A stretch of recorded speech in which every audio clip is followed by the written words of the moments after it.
આજ તમારી પાસે છે, એ કાલ બીજા પાસે હશે, પરમ દિવસ ત્રીજા પાસે હશે. આ બધો ક્રમ છે. જેનું જ્યાં જેવું નિમિત્ત હોય એનું ત્યાં એવી રીતે વપરાય છે.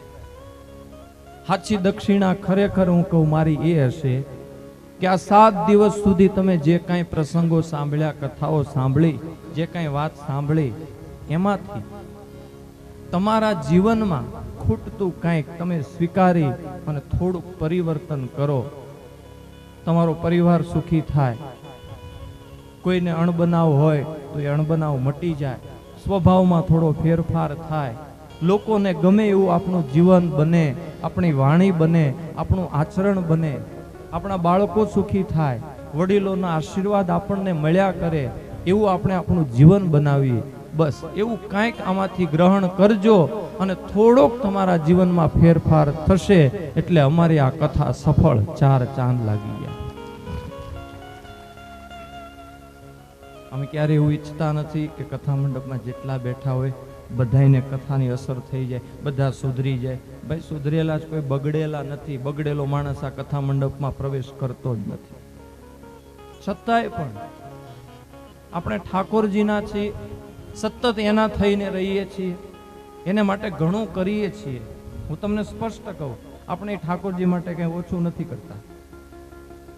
છતાંય આપણા સ્વભાવ પ્રકૃતિને લઈ અને નાની મોટી તકલીફો રહેતી હોય છે.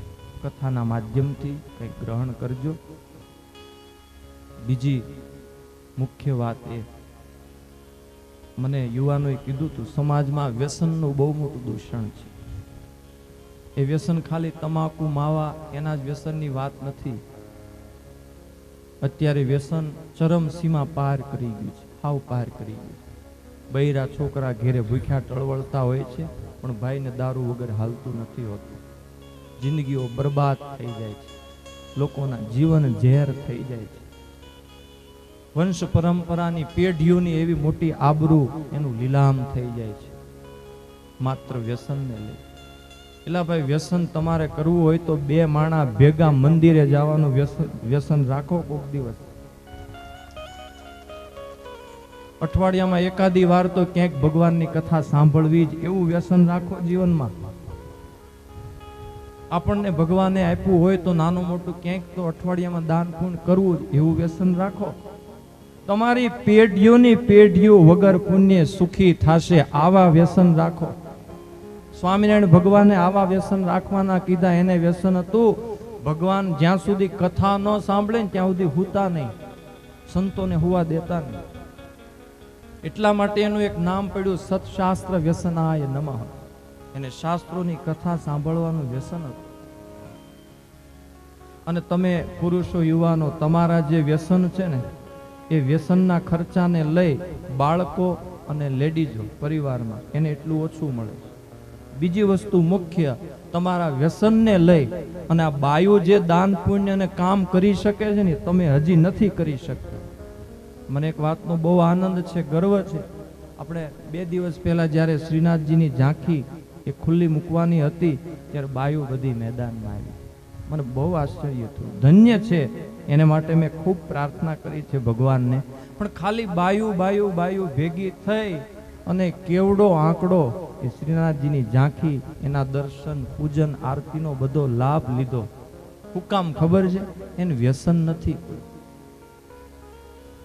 છે બાયુને ફેશન તો છે, ફેશન એટલી બધી છે વાત જવાય. આ ફેશનમાં વાપરે બધી.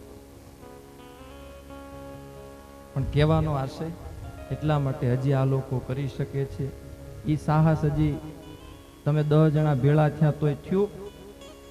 હા કે ના કયો તમે તમારે? અહીંયા કોઈ આપણે જ છીએ, કોઈ બહાર ના નથી. બસ એક જ કારણ, વ્યસન આપણને ખરેખર ખર્ચી નાખે. લોકો પાસે ઉછીના માગવાની ફરજ કોઈ પાડે ને તો વ્યસન પાડે છે. ઘરનો છોકરો ભૂખ્યો કે બૈરી હાડી વગરની હોય ત્યારે કોઈની પાસે આપણે ઉછીના લેવા નથી જતા. વાત યાદ રાખજો તમે. એને માટે કોઈ દિવસ ઉછીના લેવા નથી ગયા. વ્યસનને માટે આપણે ઉછીના લેવાની ફરજ પડે છે. આ કથાને તમારે ખરેખર સફળ કરવી હોય અને કોઈને જો આ વાત ખરેખર મગજમાં બેસતી હોય, મન માનતું હોય અને જીવ જો જીરવાતો હોય ને રહી શકાતું હોય ને, તો પટમાં આવીને તમે તમારા ભાગવતજી પાસે માથું નમાવી અને સંકલ્પ કરી જાઓ. હાલો 2 મિનિટનો ટાઈમ આપું છે કોઈને? કાં હંતાઈ જાઓ પાછા પડદામાં? હાલો, આવું છે. કીધું ત્યાં ખડખડાટ હસવા માંડ્યા. લ્યો, અમારું મોરલ તોડી નાખે, આને હું પાણી લેવરાવા.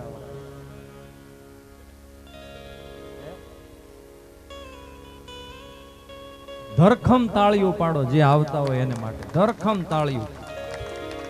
અને ખાલી તાળીઓ પાડવું એટલું જ નહીં હો, ભગવાનને પ્રાર્થના કરો, એક માળા કરજો કે આ લોકોને બળ એવું આપે કે મન તટસ્થ રહે. અત્યારે પાણી લે ભાગવતજીને તમે સ્પર્શ કરો અને સંકલ્પ કરો, બોલો ત્વમેવ માતા છ પિતા ત્વમેવ, ત્વમેવ બંધુ છ સખા ત્વમેવ. હે પ્રભુ, આજ સુધી વ્યસનને લઈને જે કાંઈ મને દોષ લાગ્યા હોય એ મને માફ કરો. હું તમારો બાળક છું. આજ હું ભાગવતજીના સાનિધ્યમાં સંકલ્પ કરું છું, હું મન વચન કર્મ એ કરી અને ખૂબ પ્રયાસ કરીશ. આજથી આ વ્યસનથી હું મુક્ત થઈ જઈશ. આજથી હું આ વ્યસન ભાગવતજીને શરણે સમર્પિત કરું છું. સંકલ્પ કરો. ઠાકોરજી તમને ખૂબ બળ આપે, ખૂબ આશીર્વાદ આપે. એકવાર જોરદાર તાળીઓથી આ બેયને વધાવ્યો, કારણ કે મેન મૂર્તિયા બે આવ્યા છે અને પાછું રેવા હે ને તો ભલે. નાના મેં એક જગ્યાએ પાણી લેવરાવ્યો ને 70-75 જણા. શાસ્ત્રીજી અહીંયા નામે દઈ દઉં, સાપરમાં બહુ મોટું આયોજન, 70-75 સ્ટેજ ઉપર હામતા નહોતા. મેં કીધું ને કે હવેથી જો અમે આ વ્યસન કરીએ તો હનુમાનજી પોગે. બોલ્યા ખરા, પણ હનુમાનજી પોગે એમ બોલવાનું હતું ને, જે પાણી મેકી દીધું, પેલા મેલી દીધું. ત્રીજે ચોથે દી પાછી જયારે મારે મીટિંગમાં જવાનું થયું ને, ડૂસા ચડાવીને દેખાણા. મેં કીધું પાણી મેલ્યું હતું ને તમે, તો કે તમે ઓલું બોલ્યા હતા ને પેલા મેલ દીધું હતું. આવું છે. પણ આ વસ્તુ મનની છે. મને નક્કી કરી લીધું નથી જ ખાવું તો વાત પતી ગઈ. નથી ખાવું, કાં ઝેરનો ટુકડો કોઈ દિવસ નથી ખાવાની ઈચ્છા થતી, મન ના જ પાડે. સારું, આજ આ ભાગવતજીના આશીર્વાદ તમને અર્પણ કરવાના છે. હવે જેનો જેનો આભાર વ્યક્ત કરવાનો છે એમાં સૌથી પહેલા હું તમને કહું, સૌથી પહેલા હવે ખાલી 2 મિનિટ છે, ખાલી 2 મિનિટ. સૌથી પહેલો હું આભાર વ્યક્ત કરું છું આ પ્રસંગે તમામ શ્રોતાજનો, તમામ શ્રોતાજનો, સગા સ્નેહીઓ, મહેમાનો, આજુબાજુની સોસાયટીના શેરીઓના જેટલા ભક્તો છે, ભાઈઓ બધાએ પૂરેપૂરો લાભ લીધો. સહયોગ પણ એવો આપ્યો અને આપના સહયોગથી આ પ્રસંગમાં 4 ચાંદ લાગી ગયા છે. આપે આપની કિંમતી હાજરી અહીંયા આપી આ પ્રસંગને વધારે દીપાયો છે. ભાગવત ભગવાન ઠાકોરજી આપના ઉપર ખૂબ રાજી થાય, આપના મનના મનોરથો પૂર્ણ કરે એવી હું અહીંયા સદભાવના પ્રાર્થના કરું છું ઠાકોરજીના શ્રી ચરણોમાં. શ્રોતાઓને એક વખત તાળીઓથી વધાવી લ્યો. બધાનો ખૂબ હૃદયથી આભાર. હું તો વ્યાસપીઠ ઉપર બેસી જાઉં પછી અમારા ઘણા હાથ પગ હોય છે જે હાલ્યા કરતા, ઓર્ગેનાઇઝરો હોય છે. બધી વસ્તુ કઈ હું માઇન્ડમાં લઈને બેસતો નથી હોતો. દિવસ રાત બધી એક વસ્તુની તૈયારીની બધી ચિંતાઓ કરે, પ્રસંગોની ચિંતાઓ કરે. એમાં સૌથી મેન અમારે યોગેશભાઈ શાસ્ત્રીજી, આ અમારે જમણા હાથ જેવું કામ છે આ બધું. અમારા એમના સહયોગમાં વિમલભાઈ શાસ્ત્રીજી, યોગેશભાઈ બહુ સારા વિદ્વાન છે, બહુ સારા વિદ્વાન. અને અમે સંતો અમે એના હાથે જ બધું કર્મ સંપન્ન કરાવીએ છીએ. અમારા ટકોરા મારીને ગોતેલા છે અને અમારા ગોતેલા હોય ને એમાં પાછું વાળીને જોવાનું હોય નહીં. ખૂબ એમનો મને સહયોગ, પ્રેરણા, બળ ઘણું બધું મળે છે. સંહિતાનું 7 દિવસ સુધી વાંચન કર્યું. યજમાન માટે એમણે જે જાપ કર્યા છે. તમારા પિતૃઓ પણ તૃપ્ત છે, આશીર્વાદ આપે છે. આ બ્રાહ્મણો યોગેશભાઈ ભટ્ટ, વિમલભાઈ, એમનો હૃદયથી યજમાન પરિવાર વતી આભાર વ્યક્ત કરું છું. તાળીઓથી એક વખત એને વધાવી લ્યો. અને આ પરિવારના પિતૃઓ જે પ્રસન્ન છે, આશીર્વાદ આપે છે, તૃપ્ત થયા છે, જેમની જેમની હાજરી છે, આપણને અનુભવાણી છે, નથી અનુભવાણી, એમને એક વખત જોરદાર તાળીઓથી એમને વંદન કરી લ્યો. ખૂબ ખૂબ વંદન કરી લ્યો એમને. અને હવે આ પ્રસંગમાં ખરેખર જે તૂટી મરે છે, મહેનત જેની આમ નથી દેખાતી, પણ એના વગર હાલતું નથી હોતું. પ્રસંગની શોભા બેકગ્રાઉન્ડમાં ખરેખર એની હોય છે.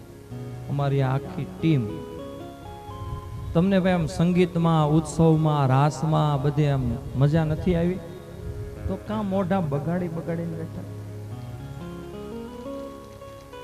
અમારા ગજેન્દ્રભાઈ નિમાવત, એ પણ મારા એક ઓર્ગેનાઇઝર છે, અમારી ટીમમાં મુખ્ય છે, આખી ટીમ એ હેન્ડલ કરે છે અને ઇન્ટરનેશનલ કલાકાર છે. અમારે અરે અમેરિકા, લંડન પણ કથાઓ કરવા એ આવે છે. અને બીજી વસ્તુ, સાધુ છે પાછા પોતે, રામાનંદી સાધુ છે, જીવન પણ સાધુ જેવું છે. જોરદાર તાળીઓથી એમને વધાવી લો. અમારા વાસુદેવ પાટડિયા, એ અમારો સત્સંગી છે, સારો લોક સાહિત્યકાર છે. સારો લોક સાહિત્યકાર છે. આપણે પ્રોગ્રામ બધા એવા ગોઠવી દીધેલા ને, બાયુએ કીર્તન ને લોટી ઉત્સવ, ઓલ્યો નેતરાનો લોક સાહિત્યનો એક દિવસ લાભ લેત આપણે. સારો ગાયક છે, ખૂબ ઠાકોરજીની એના ઉપર કૃપા છે. શિવ તાંડવ ગાયથી તમે સાંભળ્યું હશે, એવું કોઈ ગાય ન શકે એવું અદ્ભુત શિવ તાંડવ ગાય એ વાસુદેવ. પછી અમારા શિવમ આચાર્ય, એની મહેનત પણ ખૂબ સારી હોય છે. આ બધા પ્રસંગોને દીપાવવામાં આ બધાનો જ હાથ હોય છે. અમારે મહેશભાઈ બેન્જો વાદક, એના ટેરવા, એની કળા તો વાતાવરણને આખું ફેરવી નાખે છે. એની કળા કમાલ કરે છે આ કથામાં. મિહિર ભાઈ અમારે પેડ ઉપર ભાતના વિચિત્ર અવાજ કરે ને, આપણને એમ થાય ને જઈને બે ચડાવી દઈએ. આ બધું એનું કામ છે. અમારે ભરતભાઈ સંતવાણી, એનું નામ જ છે ભરતભાઈ સંતવાણી, સંતવાણીના આરાધક છે, ખૂબ સારા ગાયક છે. આખી ટીમને જોરદાર તાળીઓથી વધાવી લો. યજમાન પરિવાર વતી ખૂબ ખૂબ હૃદયથી એમનો આભાર. અને અમારે આ સાઉન્ડ સિસ્ટમ જેની છે, અંબિકા સાઉન્ડ, હિમાંશુભાઈ, અમારા કંઠમાંથી સુમધુર જે લહેર નીકળે છે ને, આટલું બધું આ સાઉન્ડ ધબધબાટી બોલે છે. આવી ક્વોલિટી, આવી સિસ્ટમ, આટલો આનંદ આપણને, એ સાઉન્ડ સિસ્ટમ એમની છે. હૃદયથી યજમાન પરિવાર વતી એમનો પણ ખૂબ ખૂબ આભાર. અમારા ઓલા વેશભૂષા વાળા ક્યાં ગયા? બે આવો. આ બધા ટીલા ટપકાન આન તેન બધું છે ને એણે કર્યું. તમને 2 મિનિટ શાંતિ રાખવાનું કીધું તોય રહી ન કે. ધીરજ નામની વસ્તુ છે જ નહીં આ લોકો. 2 મિનિટ શાંતિ રાખો. હવે યજમાન પરિવારને આપણે ફળ આપવું છે. આ અમારે વેશભૂષા વાળા બે,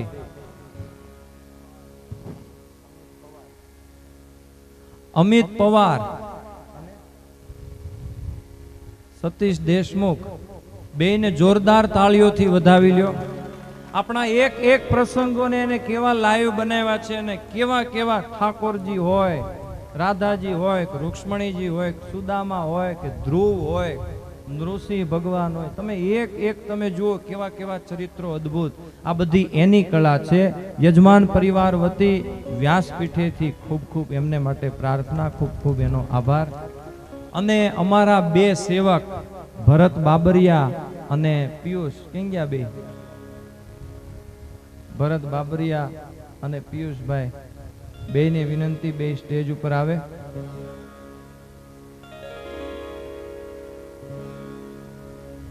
આ 2 જણા કાયમ માટે અમારી દરેક કથામાં, એને કઈ ઘેરે ફેક્ટરીઓ નથી હાલતી, 2 જોબ કરે છે, નોકરી વાળા છે 2. પણ બે નોકરીમાં એના વર્ષમાં જેટલી રજાઓ આપે મળે, માત્ર ને માત્ર રજાઓ કથાઓ માટે જ એ મૂકે છે. દરેક કથામાં ખડે પાગે અમારી એ સેવામાં કન્ટિન્યુ હાજર હોય. ઘર બાર મૂકી અને સાથે સતત આટલા દિવસો રહે છે અને બધી સેવા કરે છે. આટલી તાળીઓ એને માટે ન હોય. જોરદાર તાળીઓથી યજમાન પરિવાર વતી ખૂબ ખૂબ એમનો પણ હું આભાર વ્યક્ત કરું છું. ભગવાન એને પણ ખૂબ સુખી કરે બેયને. હવે આ યજમાન પરિવારના બધા યુવાનો એક એક બધા એના નામનું લિસ્ટ મને દેવો કે આમ નામ કહી દો? હે, એક કામ કરો, યજમાન પરિવાર બધો અહીં આગળ આવીને બેહી જાવ. બધો યજમાન પરિવાર સગા સ્નેહો ફટાફટ જલ્દી આગળ આવીને બેહી જાવ. ભાઈઓ ભાઈઓ બધા હાલો હાલો હાલો.